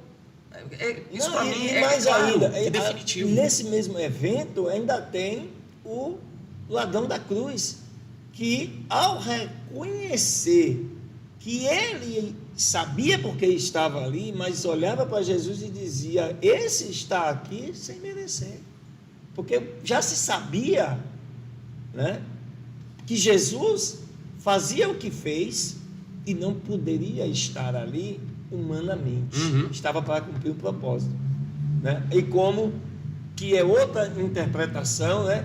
Ainda hoje estarás comigo no paraíso, que esquecem da vírgula, te digo hoje, estarás comigo no paraíso, né? Te digo, então, hoje estará comigo no paraíso. Então, as pessoas... Não, e tem uma questão interpretativa, assim, né? e que complementa tudo isso, o fato daqueles dois ladrões, a gente didaticamente diz assim, o ex-ladrão, a gente deixa até o cara bonzinho. Eram dois ladrões. Eram duas pessoas de péssimo caráter. Enfim, assim dois como ladrões. Barrabás, que era pior e foi libertado. Isso, e foi libertado. Mas ali mostra o que é o Deus espera para ter misericórdia. Isso, as escolhas. Então, até o último momento. Sim. Aí entra muito naquela coisa, tem gente que diz assim, mas como? Um estuprador, o cara foi assassino, por que ele vai para o céu, não vai? A gente está querendo trazer uma doutrina e uma teologia própria para dizer quem deve e quem não deve. Né? É o julgamento. É o julgamento, né? A gente está querendo... a gente está achando que todo mundo é ninivita. Então, ninivita não pode ter experiência de conversão porque fez besteira. Mas todos pecaram e destituídos estão da glória de Deus. É porque as pessoas querem raciocinar pecado exatamente dessa forma graduada. Foi assim que esse foi o argumento que eu tentei usar quando Neiva se converteu 6 meses antes de mim.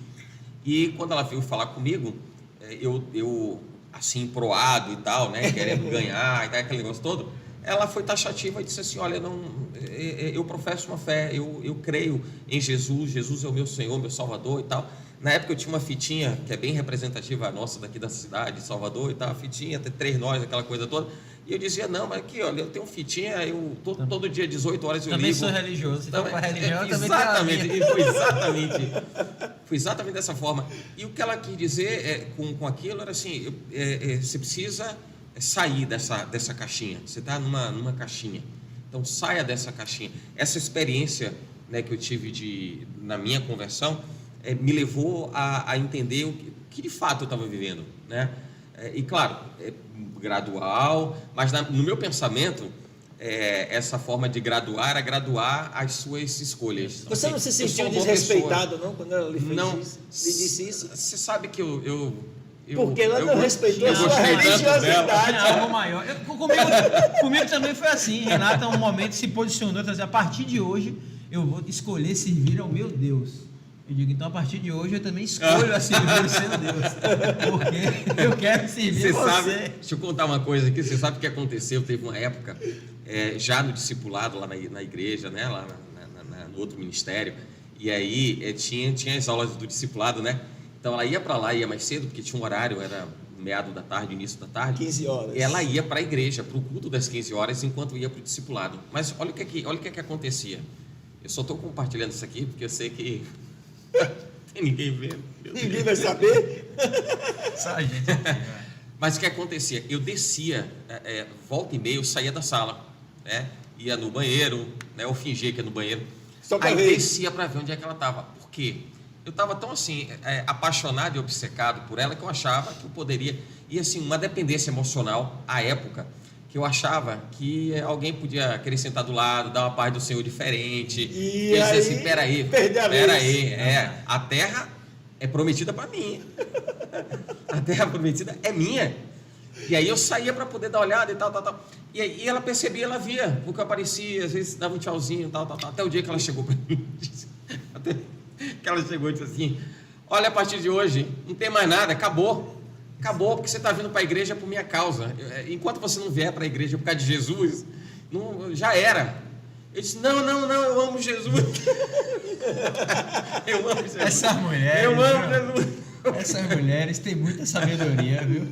Eu não passei por isso não, porque quando eu aceitei, Rose estava junto comigo. Aí foram os dois, ainda na época do Bispo Elias, saudoso Bispo Elias. E aí eu fui chorando e ela chorando atrás. Olha, deixa eu contar, eu não quero fugir muito do tema, mas a gente está num papo tão descontraído aqui.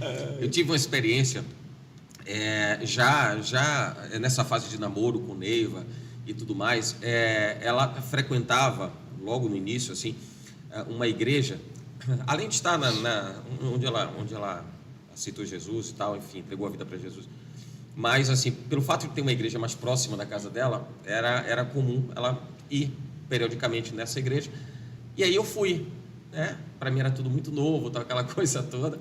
Eu fui, e era uma igreja assim, tida como bem pentecostal, aquela coisa fervorosa e tal. Cadeira pulando. E aí, exatamente. E aí eu entrei, a igreja muito confinada, só tinha porta de entrada, saída, a igreja era meio compridinha assim, Som alto. e som alto. E aí a gente entrou, né? E quando você entra, você vai, não era o meu habitat, não estava habituado com aquilo.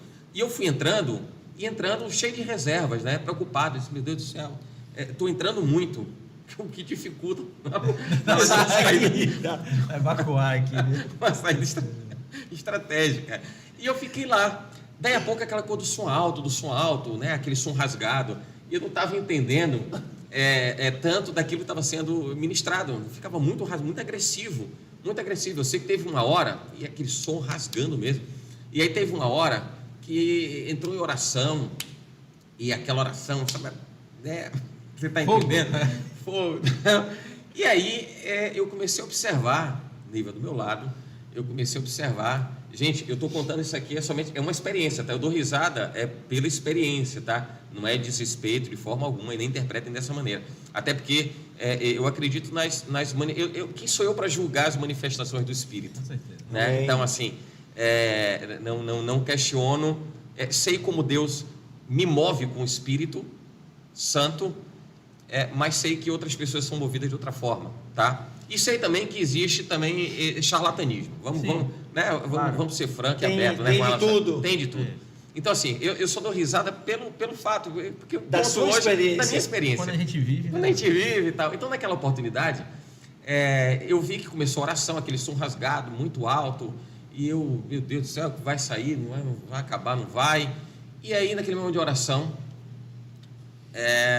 uma gritaria muito grande, né? Muito grande. E eu comecei a perceber que as pessoas começaram, teve gente girando, gente correndo para um lado para o outro. Eu disse, meu Deus do céu, o que é que está acontecendo aqui? O que é que está acontecendo aqui? Eu fiquei, assim, por inexperiência. seria o próximo? Vai chegar lá, vai chegar. Estou eu vendo lá. E eu comecei a perceber, porque eu ficava olhando assim, sabe, meio de canto de olho. Tá vindo. E eu estava numa posição que eu estava... Você conhece essa história, né? Você conhece a história? Você conhece. E eu estava numa posição ali, bem intermediária da igreja, e eu estava percebendo que o negócio estava acontecendo de trás para frente. Então, tô vendo lá, Vou levar pro Cláudio no meio. Aí, tô eu ali quieto e disse, meu Deus do céu, o que é que eu faço? Meu Deus, porque eu fiquei pensando, será que isso vai acontecer comigo? Vai E se chegar não na minha acontecer? hora. E se eu não fizer, será que eu vou ser tido, Achado. considerado como alguém? Você é um ser estranho aqui, então expulso alguma coisa dele, tal, porque ele não está reagindo. Então, preocupado com aquilo, eu disse, vou fechar os olhos, simplesmente. Tô vendo. E aí eu percebi que chegou quando a pessoa que estava atrás me deu uma cotovelada. Tum! Quando bateu, você vê, já está aqui. Chegou. Aí, se agora que chegou, eu faço o quê? O que eu faço? Para a O onda. que eu faço? Quebra. A corrente. Tá? Aí eu disse, só tem uma alternativa. Eu vou olhar para a Neiva. Eu estava de olho fechado. Aí comigo eu estava assim, eu vou olhar para a Neiva. O que ela estiver fazendo... Poderia ser bom ou poderia ser ruim. Não, eu pensei assim, o que ela estiver fazendo, Eu vou fazer Eu junto. vou fazer. É o meu Mas não modelo. pensei 2 vezes. É o meu modelo. E aí, eu abri os olhos, que eu pensei que ela pudesse também estar naquele movimento. Eu já estava pensando como fazer aquilo. Não tinha ensaiado, não tinha treinado nem nada. Como é que vai ser isso? Quando eu abri os olhos assim, né? Bem assim, aquela abertura de olho suficiente para você Pra perceber a enxergar. pessoa. Aí eu vi que ela estava assim, orando, cabecinha baixa e tal. E ali eu fiquei também. E quando eu saí dali, eu fiquei preocupado, assim, perguntando o que foi aquilo ali, o que foi aquilo. Ela aí foi explicando, tal, né, dentro do conhecimento da experiência que ela tinha à época, só 6 meses mais nova que eu em relação Isso ao tem quantos evangelho. anos? Agora Uns você 20 anos. pegou pesado. Disso pra lá, com certeza. Isso tem 20... Porque 21 anos, quando você me eu discipulou, tenho- vocês não, eu estavam tenho casados. de conversão, é o meu tempo de conversão, né, praticamente. Uns 22, Foi em 23 2000, anos. 24 anos, tá indo 24 esse anos, ano, 24 isso. anos, então, há 24 A atrás. gente passa por coisa, né, rapaz? Muita coisa. Falando sobre essa doutrina, essa questão de doutrina, que eu queria também dar minha opinião sobre isso, essas diversas teologias, né, esses diversos movimentos. Maquiavel, quando ele fala sobre ciência social, ele diz assim, olha, tem uma teoria que é, vamos dividir para a gente reinar. Então a gente segrega, a gente separa, a gente cria representações e a gente estabelece e levanta os reis de cada um. E aí se criou essa cultura que está aplicada, por exemplo, à política, em que é o que você falou, tem segmentos políticos que representam tal coisa, tem segmentos do sindicalismo que representa determinada área profissional. A igreja não poderia ficar de fora. A igreja assumiu esse papel Erroneamente. exatamente, e dizer assim, olha, e também eu vou segmentar para que Antibíblico. para que eu possa reinar. E aí vem para mim o maior problema, é que quando a gente está falando de reino de Deus, só tem um rei. Reino Então- dividido. Então não dá para você levantar vários reis, várias ideologias, várias verdades, se existe uma única verdade. Então, E um único reino. exatamente, que é único. Então não dá para ter muitos reis. Se tem uma característica, essa foi a primeira coisa que eu quis colocar aqui. Se tem uma característica de um reino, é que tem um único rei e tem servos. Se bem que o Senhor depois, com a sua ousadia e intimidade, diz assim, agora já não te chamo mais de servo. Agora você é meu amigo, meu filho, É isso aquele aí. que está comigo, né? E eu queria, assim, tentar extrair algumas palavras para que a gente pudesse ter um fechamento coerente desse bate-papo. E eu quero propor algumas palavras. Eu queria que você propôs fazer um exercício, assim, muito... Eu acho que a palavra respeito é uma palavra que a gente saiu daqui com uma certeza, uma clareza, baseado na nossa pergunta. Como a gente viveu o reino de Deus diante de tantas doutrinas? Respeito. Vocês concordam com isso? Sem dúvida Sim, nenhuma. sim. Respeito. Sem Outra dúvida. palavra que eu coloquei aqui, existe uma verdade central. Lembrando que o respeito, ela não perpassa pela individualidade de cada um, tá? O respeito àquilo que está posto como verdade. Isso é importante refletir. E que existe uma verdade central, Sim. que é, estamos falando da figura de Jesus, da Isso, figura sem redentiva dúvida. de Isso, Jesus, sem dúvida. da Sem figura dúvida. salvadora de Jesus, e que isso precisa ser muito maior do que qualquer outra coisa. Outra opinião, vontade, desejo, sentimento. Coloquei aqui outra palavra, estou falando palavra, mas estou falando quase uma frase, né? A busca do entendimento, que é aquilo que o papel do Espírito Santo é trazer uma clareza, daí a necessidade de estudar, de orar, de ler a Bíblia, que aí eu preciso abrir um parênteses, a nossa geração ela lê muito pouco, ela lê dos outros, ela lê aquilo que o outro já preparou, já organizou e consome aquilo. A gente precisa ir na fonte e ler, e buscar esse conhecimento. Essa busca de entendimento, ela é algo muito maior do que a gente possa pensar. E eu vou, assim, não quero te contrariar, mas eu imagino ser algo dos mais difíceis. Sabe por quê? É um desafio isso. Porque um país que não preza pela educação, não há como se obter entendimento. Entendimento é resultado daquilo que você compreende. Para você compreender, você tem que conhecer. Então, a igreja, assim como a escola, ela não tem capacidade suficiente para fazer o entendimento completo. E aí, cada líder precisa cumprir o seu papel, né? Aquela velha história do passarinho, está lá um incêndio, ele vai lá, pega uma gotinha de água e traz, ele está fazendo a parte dele. Ele sabe que ele não vai conseguir apagar o incêndio, mas ele não vai desistir de fazer a parte dele. Então, a busca no entendimento perpassa por líderes abertos nas igrejas para ouvir, para poder responder aos anseios daqueles que não conseguem sequer o entendimento lá fora. E tem uma questão que eu entendo que é relevante, é quando a gente fala nesse viés de entendimento, quando a gente fala de conhecimento e sabedoria. Né? Conhecimento, e para ficar claro, né, bem didático, eu penso assim, imagina que a gente tem uma determinada mina, uma mina que já é explorada. Então, uma mina que é explorada, alguém sabe o que tem ali, que tipo de pedra preciosa, de mineral tem ali e tal, enfim, ela vai lá e continua explorando. Eu chamo isso de conhecimento, né? Que é o conhecereis e prosseguireis em conhecer ao Senhor. Então você conhece, você já tem uma base, sabe por onde começar, e você vai aprofundando, vai aprofundando, vai aprofundando. Tem uma outra coisa que eu chamo, que entendemos como sabedoria, e que a Bíblia diz assim: se alguém quer sabedoria, peça a Deus, que Ele dá liberalmente, não lance o rosto. Que eu entendo que são as experiências, as vivências espirituais, as vivências particulares, que é a revelação de Deus, porque Ele faz novas todas as coisas. Então, entendo que disso, da sabedoria, Ele transforma a sabedoria em conhecimento. Sabe como é? Então, assim, sabedoria, transforma a sabedoria. Eu estou entendendo sabedoria como a revelação. Então, Ele traz a revelação. A revelação que foi novidade para alguém, passou a ser agora, vamos chamar assim, objeto de conhecimento. Agora eu sei o que aquilo representa, o que aquilo significa.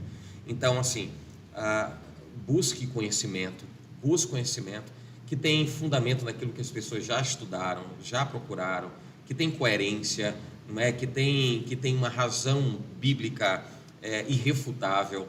Então, busque o conhecimento, mas busque a revelação. Busque a revelação. A sabedoria. A e sabedoria. O conhecimento vai levar a sabedoria e vice-versa. Sim. Porque eles a sabedoria, por ser divina, completar. ela é espiritual. O conhecimento é material. Então, você com o conhecimento chega também à sabedoria. E a sabedoria vai te levar ao conhecimento. E quando eu falo da questão do conhecimento e sabedoria, meio que tratando assim de assuntos que já são conhecidos e a gente aprofunda, etc., e sabedoria como revelação, para que as pessoas não se tornem religiosas a ponto de serem somente consumidoras daquilo que alguém escreveu. Até perfeito. porque até que ponto se pode confiar ou acreditar que aquilo que alguém escreveu foi uma revelação, foi uma inspiração divina, ou se foi uma mera doutrina. Alguém está criando alguma coisa que ela pensa daquele jeito, né? Ela pensa dessa da forma. sua experiência. Exatamente. E daí a gente vê como muitas fundamentações de crenças, elas surgem porque Ellen White falou dessa forma, né? Porque Primeiro princípio. Joseph Smith falou assim. Falou de um jeito. E assim, onde é que está a sabedoria, a inspiração divina que pegou aquilo, transformou aquilo em conhecimento, numa mina onde as pessoas vão estar lá, né, minerando ali. Sim, e vão estar consumindo aquele negócio. Então, assim, estudar é importante, aprofundar é importante, mas pede sabedoria a Deus. Não pode perder de vista. Porque aí perde conexão com Deus, né? Perde conexão com Deus. Quando eu coloco aqui a busca do conhecimento e você faz aquele contraponto, você não me contrapõe, não. Você afirma aquilo que a gente está colocando aqui. Tem uma frase que eu ouvi do meu pastor Luiz Hermínio, ele diz assim: o conhecimento de hoje tem feito eu perder a paixão de ontem. Então, às vezes, a gente entra numa sistemática de aprender, de teologia, e mata, afoga uma paixão, um amor, uma sensibilidade no espírito. É porque o conhecimento abre os olhos, né? A paixão, muitas vezes, deixa cético. E aí vem a afirmação. Quando você passa a conhecer, você não pode deixar de continuar apaixonado pelo Cristo que te salvou, que te revelou a verdade. De tudo que você deve guardar, guarda o teu coração. Né? Davi, quando foi colocado diante de prova, né? A gente pode daqui trazer vários exemplos. O profeta chega para ele, né? e começa a contar uma história e diz assim: tem que morrer. Essa história aqui, Tem que morrer. O que você faria? Aí ele dá uma sentença. Esse cara é você. Cara, é você. Esse cara é você, Roberto. Esse cara é você. Então, assim, o que é que estava. Naquele momento, o que ele estava levando ali, eu entendo, era muito mais aquilo que ele carregava, que era rei, e tinha perdido o coração. E o que o Senhor quer é o nosso coração. Então, quando a gente fala de viver o reino de Deus frente às diferenças teológicas, essa busca pelo conhecimento ela é importante, necessária, mas ela tem esses pilares, né? Esses viés, dizendo assim, sim, até onde isso está me consumindo, isso está me tirando do minha comunhão com Deus. Aí a Bíblia já diz, a letra mata. Então, você precisa sim estudar, precisa conhecer, mas não pode perder de vista o autor e consumador da nossa fé. E pelo próprio princípio relacional com Deus. Deus se mostra relacional desde a criação.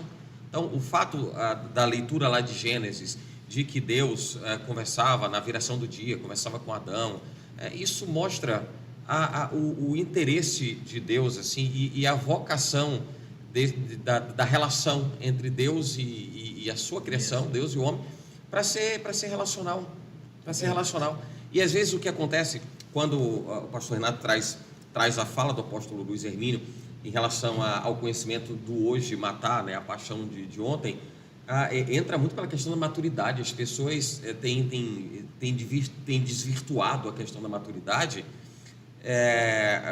porque parece que há alguns espaços no coração que são preenchidos pela vaidade, pela arrogância humana, e que não são superados ou não estão superados pelo discurso. Às vezes o discurso está dizendo uma coisa, mas as nossas práticas dizem completamente diferente, né? Então, tem gente que se sente menor porque Deus usou alguém para falar alguma coisa, sabe? Eu ouvi uma frase, salvo engano, foi do próprio apóstolo Luiz Hermínio, quando ele fala da questão dos filhos serem melhores, os filhos precisam ser melhores, né? Então, essa é uma visão de amplitude, né? Uma visão de flecha, de direção do reino de Deus. É assim, eu entendo piamente que é dessa forma, né? Encaixa perfeitamente, exatamente dessa forma. E eu vejo, uma vez eu falei isso lá na igreja, disse assim: o melhor dos pais está nos filhos. O melhor dos pais está nos filhos. Então, assim, seus filhos precisam ser melhores. Os seus filhos precisam ter aquilo que você entende, julga que é bom, você, a esposa. Então, os pais estão gerando Época filhos. É outra. Espirituais ou os da filhos vida, né? estão mais avançados, mais atualizados, tempos mais modernos. Tem que seguir todo esse cronograma. Eles têm que ser melhores que os pais. Por isso que eu refuto quando alguém diz assim: não, mas o tempo que a gente vive hoje e tal. Alguém tinha me falado de um encontro de jovens onde não se via mais como um tempo atrás. Na atividade, os jovens estavam, terminada a atividade, os jovens estavam interagindo e tal, porque hoje termina uma atividade de jovens, cada um vai para o seu celular, cada um fica olhando para a sua telinha. Aí as pessoas dizem: mas é porque é a época, a modernidade e tal. Não, peraí, não vamos colocar na conta da evolução, né, do desenvolvimento, da tecnologia, um defeito que é nosso. E é histórico, porque se a gente for olhar ao longo das gerações, cada geração teve o seu determinado recorte tecnológico, né? Que permitia mais acesso ou menos acesso. Exatamente. A gente é da era da televisão, né? A gente é da era pós-televisão colorida, né? Acho que a televisão colorida é dos anos 50 70, e tal. Nada, 70. É, 70. Então a gente é geração por aí, né? Televisão. E aquela televisão daquele tubo, aquele negócio todo, né? Então, assim, as nossas limitações à época não poderiam, sabe, não poderiam ser respondidas pela questão tecnológica da época. E você colocou muito bem, no nosso tempo, quer dizer, no meu principalmente, era levantar pipa, era gude, era peão, carrinho de rolimã. Tudo isso era entretenimento que hoje foi substituído pelo celular. Hoje eu conheço um monte de craque de bola no dedo. FIFA, né? É, isso. E aí vai. Que não é FIFA mais, que eu fiquei sabendo esses dias, que a FIFA é proibido já. Enfim. Tem dessas coisas.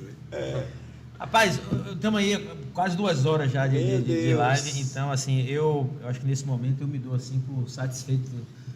Amém. Não esgotado nunca do tema, nunca, né? com Mas certeza. eu acho que a gente deu para bater um papo bem bacana sobre o porquê do reino de Deus, os entraves, e eu acho que sobretudo a gente conseguiu criar uma fundamentação, né? Criar uma linha para que as pessoas Uma atmosfera de entendimento, possam né? falar, possam discutir e sobretudo pensar daqui para frente, né? Suas considerações aí, meu amigo? Finais. Quero agradecer a oportunidade. A gente está sempre junto, né? O formato é que é diferente, né? Porque a gente está aqui numa mesa aqui, numa conversa entre amigos, não é?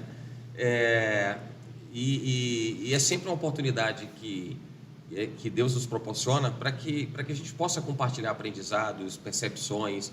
Isso é importante. Sim. E vejo o crescimento do reino nesse sentido. De repente, a minha visão, o meu entendimento a respeito de alguma coisa, em algum momento pode estar fora daquilo que Deus quer manifestar ou revelar sobre a minha vida. E Deus vai levantar alguém para ser essa lamparina. A Bíblia, quando ela fala, quem entende uma lamparina, não é? Coloca ela debaixo, né, de um alqueire e tal, antes coloca num velador para que todo mundo possa ver. E eu vejo que esse deve ser o compromisso da igreja, corpo de Cristo. A palavra, ela não é a palavra de Deus, ao mesmo tempo que ela é nossa, assim, porque a gente recebe a palavra, mas a palavra não é propriedade Sim. de ninguém para que alguém possa manipular ou customizar. É coisa que a gente tem vivido muito, né? As pessoas querem customizar a palavra. Não, a palavra, ela é aquilo que ela está dizendo e acabou. E acabou, porque senão a gente vai começar ou vai continuar levantando muros e gerando esses obstáculos que muitas vezes separam mais do que aproximam. Então a gente precisa entender que a palavra de Deus não é propriedade das pessoas, mas é um presente de Deus para que a gente possa entender qual é o sonho, o projeto de Deus desde o princípio e que isso perdura até os dias de agora e assim será até o cumprimento e a consumação dos séculos. Amém. Vamos viver o reino de Deus, né, meu irmão? Vamos viver Sem o reino dúvida de nenhuma. Deus, vamos viver. Sem dúvida nenhuma. Dizer que você vai voltar, né, sempre. Vou. Pela amizade, pelo carinho e porque eu prometi a ele, quando a gente sair daqui, comer um churrasco. E quando eu cheguei aqui, eu vi que Mas estava fechado. quando eu cheguei, o churrasco estava fechado. Estava fechado. Então, Você sabe que eu vi isso? Eu vi. Quando eu cheguei, o seu coração estava onde? Não, meu coração estava aqui, ó. Mas aquele negócio ficou... Como eu tive aqui recentemente, então isso ficou na memória. Então você vai ter que Quando voltar eu olhei para assim, comer você churrasco. vai estar fechado aqui. Vai ter que voltar de qualquer jeito. Vai ter que voltar. Vai ter que voltar. Amém, Valdir?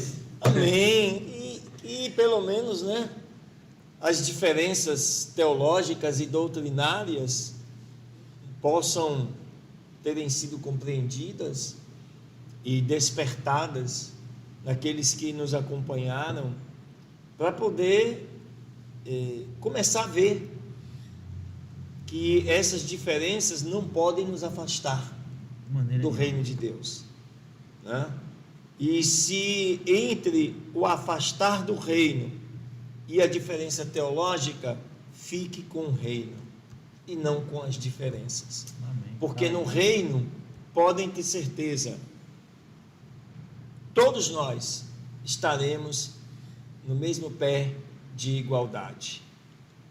Essas diferenças que muitas vezes aqui embaixo serve para separar, para dividir, e que não deveria, não pode ser motivo para que quando Jesus voltar, nós tenhamos que ficar aqui debatendo, né?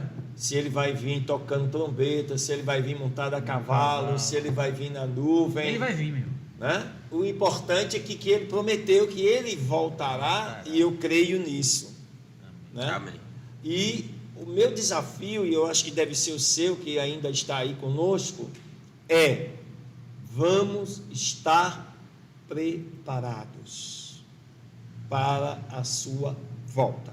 Isso é o que interessa. Um beijo no coração, Deus abençoe. Glória a Deus. Para a semana a gente vai estar aqui recebendo, né, nessa mesa, o Bispo Jean. Né? Jean, figura. Aí tem história para contar, né? E aí você já fica aí o convite para que você possa estar acompanhando junto com a gente no próximo episódio. Se você gostou, fez sentido para você, compartilhe isso aí com outras pessoas. Se inscreva, né? Manda esse link, se inscreva no nosso canal, Isso. né? Fortaleça aí o canal. suas redes sociais. Rede social, quem puder e quem quiser, né?